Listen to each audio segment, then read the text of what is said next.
While rescue teams scrambled and reconstruction efforts were in full swing, Noor decided to take a stroll through the neighborhood he used to keep spotless. But as he wandered, the sheer scale of the destruction struck him hard, leaving him wondering if the residents had managed to escape unscathed. His heart sank until he spotted the guild still standing, a lone survivor in a sea of ruin. He exhaled in relief, ready to keep walking, when something caught his eye. The guild's symbol etched into the ground at his feet. For the first time, he really took it in, noticing the figure of an adventurer.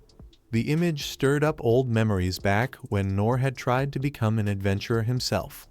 A noble dream, except that after 3 months of bouncing between training schools, he had barely mastered the basics.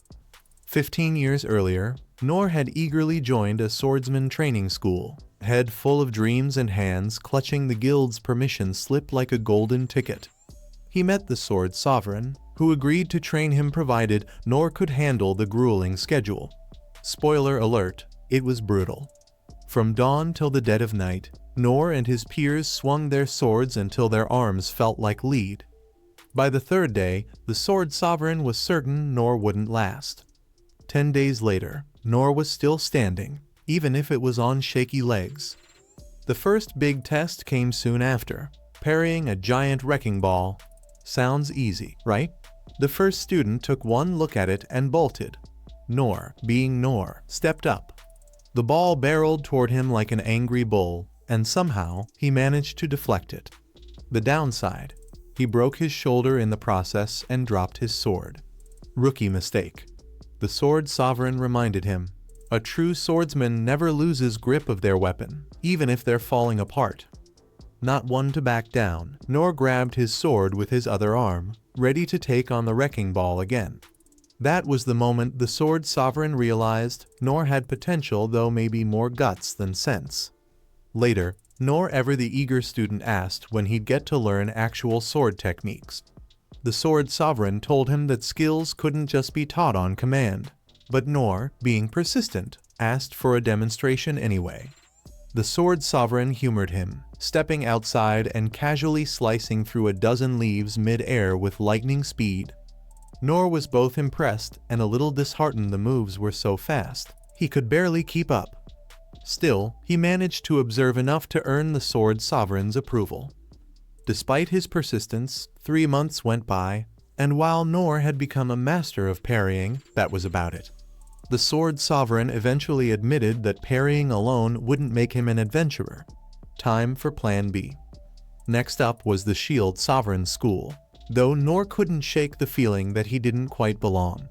The Shield Sovereign agreed to let him join, but wasn't exactly brimming with confidence about Noor's chances. During training, boulders were hurled at the students, and Noor handled it surprisingly well until a cliffside gave way and a huge chunk of rock came tumbling down. The Shield Sovereign rushed to crush the boulder before it flattened Noor, only to find that Noor was ready to block it, even if it meant going down with the ship.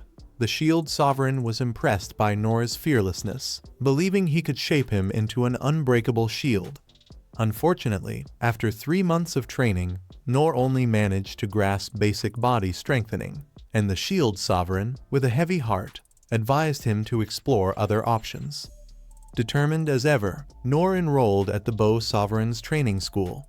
His instructor wasn't exactly thrilled about taking him on, but she gave him a chance anyway. She handed him a rock and told him to aim for a distant stick, assuming he'd miss. Noor, in typical Noor fashion, hit the target dead on. Not once, but twice. Slightly impressed but still skeptical, she allowed him to train, but only with stones, not bows. After some convincing, she let him try a practice bow, which he promptly crushed in his hands.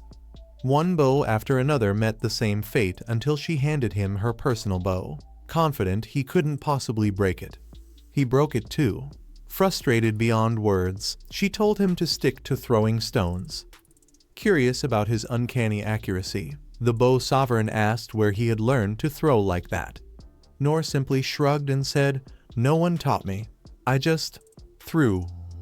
Noor's journey into archery started innocently enough. Back home, he'd perfected his aim by hunting colorful birds that had a bad habit of stealing rabbits from the mountains. The Bow Sovereign, listening to his tale, had a realization. He wasn't talking about just any bird, he was hunting thunderflash birds, legendary creatures that even seasoned hunters struggle to hit. And here was Nor, casually plucking them out of the sky with nothing but stones. Forget bows, this kid was a one-man catapult. After 3 months of training, the Bow Sovereign pulled Nor aside. "Look, kid, there's nothing more I can teach you," she said. Nor protested, pointing out he hadn't learned any actual bow skills yet. She raised an eyebrow. "You can barely hold a bow without snapping it in half. Plus, your stone throwing is already better than most archers." So off Nor went, still bowless, but with a growing reputation as the guy who didn't really need a weapon. Next up, the Thief Sovereign, Karo. Word had already spread about Nor's peculiar talents, so Karo was ready. His first task: sneak through a dark hallway without making a sound.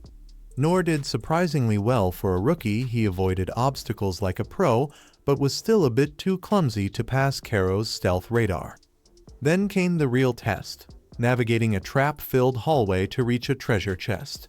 While the other students cautiously disarmed each trap, Nor sprinted down the hallway, setting off every single one.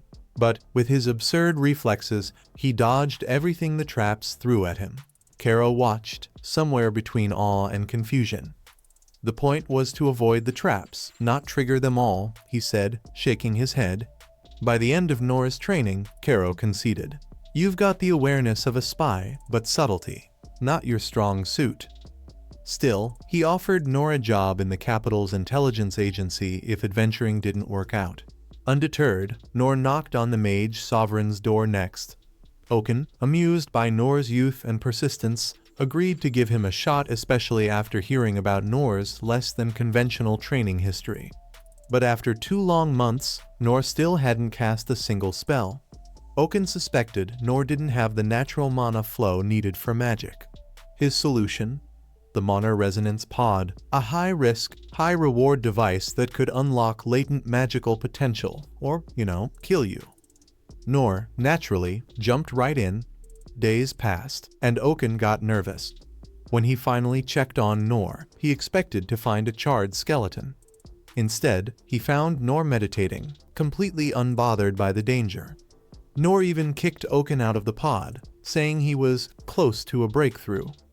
A full month later, Nor emerged with the ability to cast a tiny flame. One single, underwhelming flame. Still, considering he started with 0 mana, Oaken was impressed. Then, Nor casually cast a second flame at the same time. Dual casting. Oaken's jaw dropped. It had taken him 50 years to master that. But Nor wasn't celebrating. It wasn't enough to make him an adventurer, and once again, he walked away disappointed. Oaken, on the other hand, was left wondering what this kid could have accomplished if he'd had just a smidge more mana to begin with. Finally, Nor arrived at the Healer Sovereign School, where San, the no-nonsense head healer, informed him that only those who'd undergone the rite of passage as children could train there. Nor, in typical Nor fashion, refused to leave. Days passed, and Nor remained, standing stubbornly in the freezing cold. Eventually, his body gave out, and San, begrudgingly impressed by his sheer willpower, agreed to let him train. After healing him, of course. By the end of Nor's training, he'd learned the low heal spell, something thought impossible without the rite of passage. San couldn't believe his eyes. "This shouldn't even be possible," he muttered. But even with this newfound skill, it wasn't recognized by the Adventurers Guild. Not long after, Nor vanished from the capital. The Sovereigns, now all fully aware of the boy's strange talents, gathered for a meeting. After swapping stories, they came to the same conclusion. Nor was an enigma, but one with immense potential. They decided to track him down and train him together, certain that with all of their guidance, he could become something truly special. Fast forward to the present. Nor wandered back into the guild to return the guild's sign to the guild master. Completely oblivious to the fact that Nor had pretty much single-handedly saved the city, the guild master greeted him warmly. Got a job for you, he said. Lots of reconstruction to be done. Noor nodded, already expecting as much. The next morning, Noor spotted Lin, who was distributing provisions. She spotted him too and rushed over, thanking him for his help the day before. She handed him a loaf of bread and made him promise not to overwork himself. Noor smiled, grateful for the kindness. Now re-energized, Noor inspected his sword.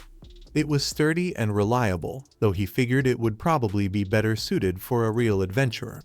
Still, for now, he'd use it to help the people around him, whether through small tasks or protecting others from danger. And so, Noor's journey continued, and that's the end of Noor's not-so-average adventure. Don't forget to like the video so Noor doesn't come after your favorite birds with his stone-throwing skills. See you next time for more wild recaps.